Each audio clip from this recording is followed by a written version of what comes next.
આજે આપણા સમાજમાં પરિવારો તૂટી રહ્યા છે અને કૌટુંબિક શાંતિ ખોવાઈ ગઈ છે.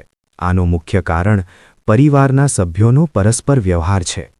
જો પરિવારના સભ્યો થોડી સરળ બાબતો પર ધ્યાન આપે તો તેઓ તેમના પરિવારમાં આરામ, શાંતિ અને ખુશી લાવી શકે છે, સ્વર્ગીય વાતાવરણ બનાવી શકે છે. પ્રેમ અને સમર્થનથી ભરેલો પરિવાર પૃથ્વી પર સ્વર્ગ છે. ઘણીવાર એવું જોવા મળે છે કે પરિવારના સભ્યો તેમના પોતાના પરિવારના સભ્યો કરતાં બહારના લોકો સાથે વધુ વાતચીત કરે છે.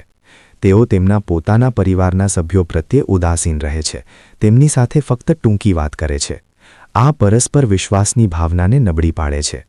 બહુ ઓછા પરિવારો જોવા મળે છે જ્યાં પરિવારના સભ્યો એકબીજાને પોતાની લાગણીઓ વ્યક્ત કરી શકે છે. આજે શિષ્ટાચાર, ખાનદાની અને વિચારશીલતાનું સાચું સ્વરૂપ એટલું ક્ષીણ અને વિકૃત થઈ ગયું છે કે પરિવારના સભ્યો પણ એકબીજાને પોતાની લાગણીઓ, જરૂરિયાતો અને લાગણીઓ વ્યક્ત કરવામાં અચકાતા હોય છે. અને પરિણામ એ આવે છે કે તેઓ એકબીજાને યોગ્ય રીતે સમજી શકતા નથી. જો પરિવારના સભ્યોમાં મતભેદ હોય તો તે મતભેદને આજ્ઞાભંગ, અનાદર અથવા વિરોધ ગણવામાં આવે છે, જે ન હોવું જોઈએ. જો કોઈ નિર્ણય લેવાની જરૂર હોય તો ઘરના બધા પુરુષો અને સ્ત્રીઓ પાસેથી સલાહ લેવી જોઈએ, જે સલાહ આપવા સક્ષમ હોય. કોઈ પણ નિર્ણય એકલા ન લેવો જોઈએ. ઘરના બધા સભ્યોને તેમની લાગણીઓ વ્યક્ત કરવાની તક આપવી જોઈએ.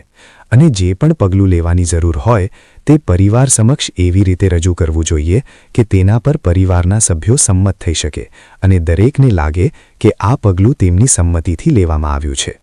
જેમ રાજ્યના શાસન માટે લોકોની સંમતિ જરૂરી છે, તેવી જ રીતે ઘરના સંચાલનમાં પરિવારના સભ્યોની સંમતિ ઘરમાં શાંતિ અને વ્યવસ્થા સુનિશ્ચિત કરશે.